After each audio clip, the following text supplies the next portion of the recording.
One of the main questions that we do receive for those of you who are calling into our channel is, when is the best time to actually move into the Emerald Coast? And what I'm going to do in this video is, it's pretty much going to be like a two-part video where the first portion I'm going to be talking about pretty much the best time to move into the area in regards to the easiest time to move, the obstacles that you might encounter moving in certain times. That'll be the first portion of the video.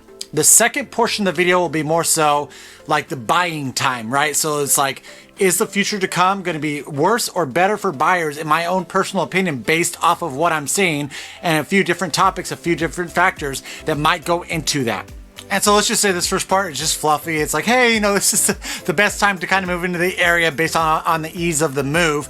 The second portion, though, I'm going to get a little dicey a little bit. Probably seeing some stuff, there's some other videos that you might be watching in the area aren't going to talk about this, but I'm going to talk about it because I'm always wanting to be real with you guys and kind of tell you what I'm seeing and what I'm kind of projecting for the future to come in the Emerald Coast. So when we are talking about the best time to kind of the ease of the move into the Emerald Coast, I'm going to base this off of two main things, and only one of them might apply to you if you don't have kids. And so we're going to be talking about like your temperatures or the climate of the area during that move, and then also schools, right? That's something you want to figure out, because if your kids are in the middle of a school season, the last thing that you want to do is break them out of school in the middle of the season and then move them elsewhere. And so let's go ahead and break into those first things. So temperatures, right? When we're talking about your temperatures and your climate in the area, me personally, like, back when we did initially move, a lot of the reasons was because of the schooling. We wanted our kids to get out of school before making the move. But I am telling you right now, the temperatures that were in June when we were moving the objects out of the moving truck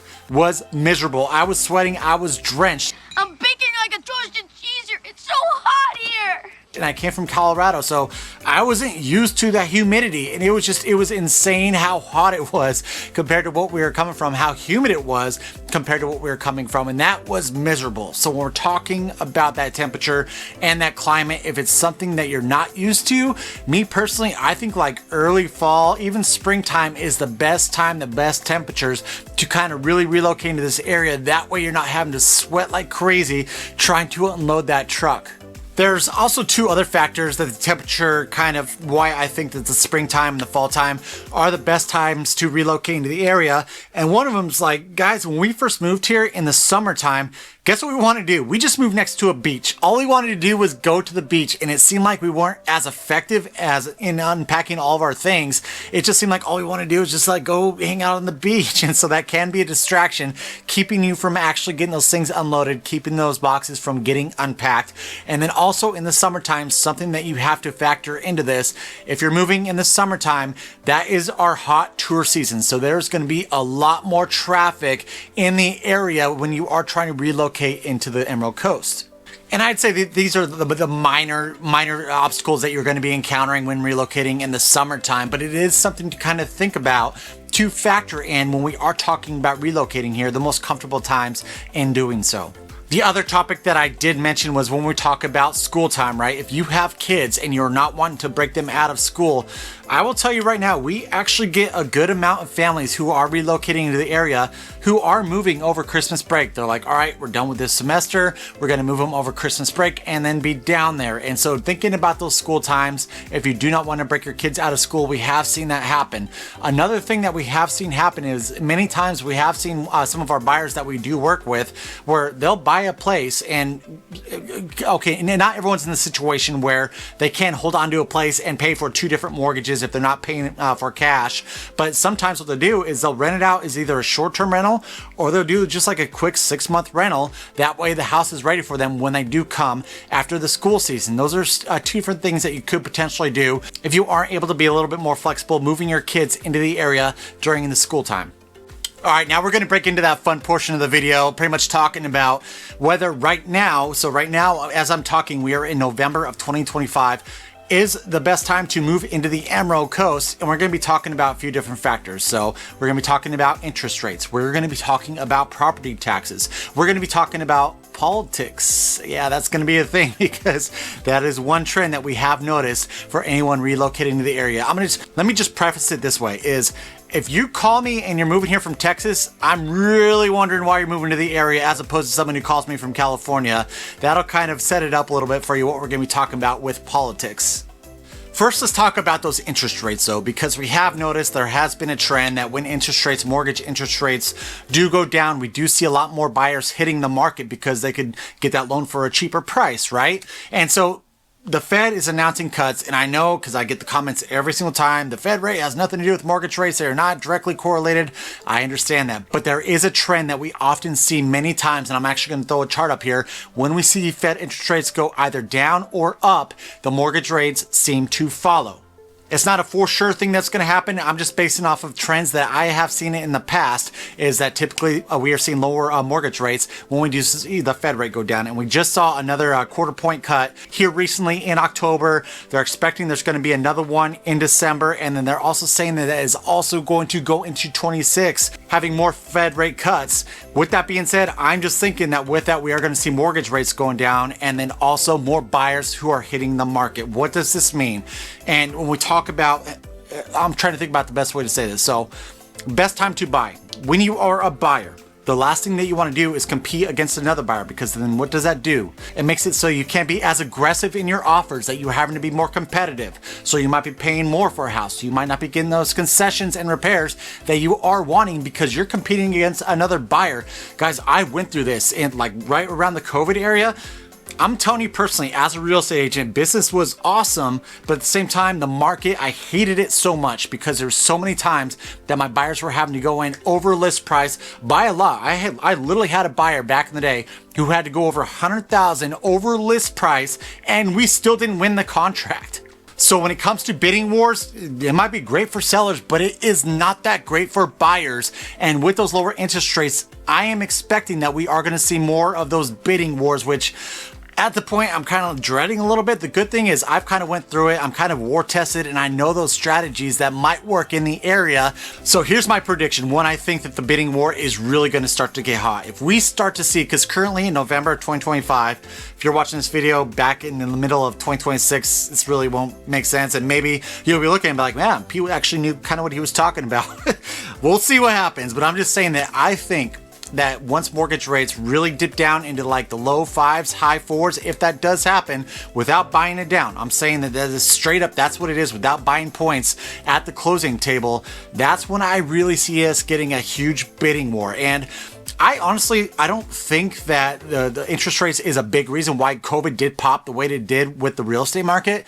I think it was a mixture of both interest rates, how low you could get those interest rates, and then also people were just stuck in their houses. They wanted to get the heck out of their house. They got sick of their house. Maybe they were remodeling their house, getting ready to sell. So like, all right, I'm ready for something new. I'm ready to get out of this darn place. They were getting cabin fever, right? And I think between those two things, between the interest rates and people being stuck in their houses over COVID, is what really drove the market the way that it was. Now, the hot topic around Florida right now is we're going to be talking about property taxes because there's so much news going out there. The governor is constantly talking about how they want to eliminate property taxes. Before I dive into that, guys, if you want to take advantage of the time right now to purchase a house, potentially missing out on not having to deal with those bidding wars, make sure you give us a call or text at that phone number right below.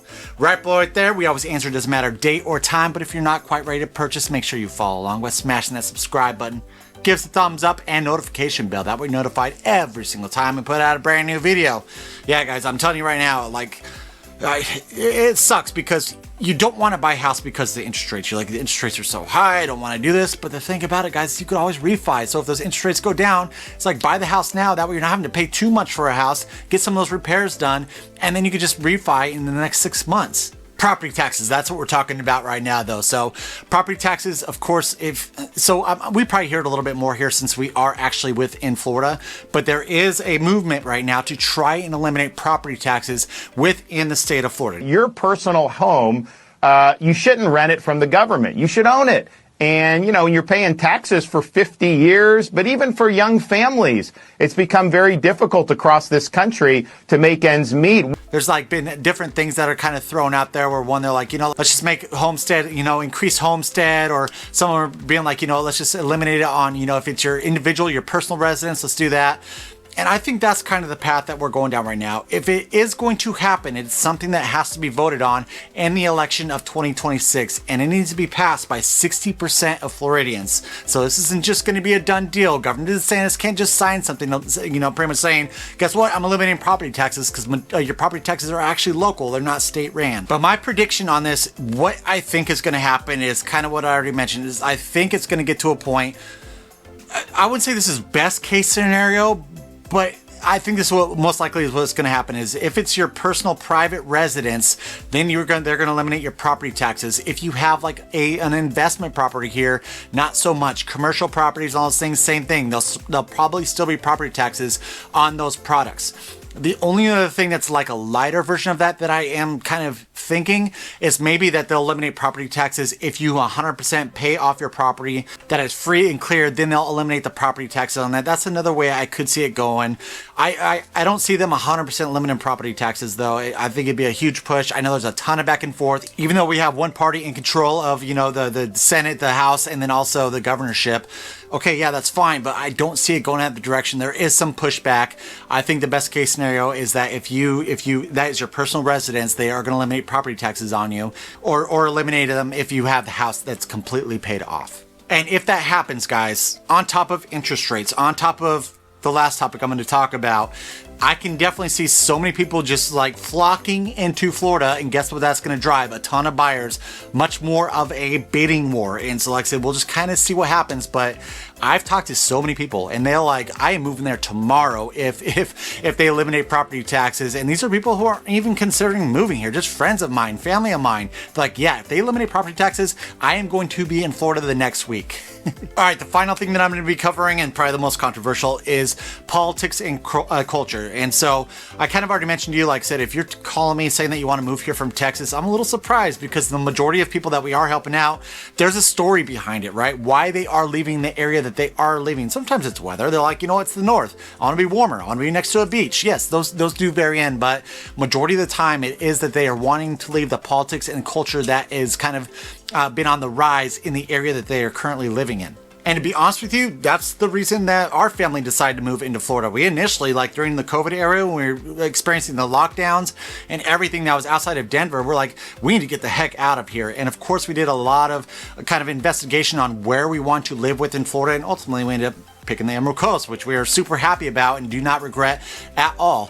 But it's one of those stories where we were raising our kids and we went to a private Christian school, guys. We were paying for a private Christian school, and we still could not get away from the things that we did not want our kids to be exposed to. We didn't want our kids learning about all these things, that the ideologies and stuff that seem to be rising up in these blue areas. And many of you that we talk to, that is the same story that you have as well too. And most of the hype across the news right now is there's an election going on in New York today. It's happening today. You're not going to watch this video on the day it's happening. This will post probably this Friday or something like that.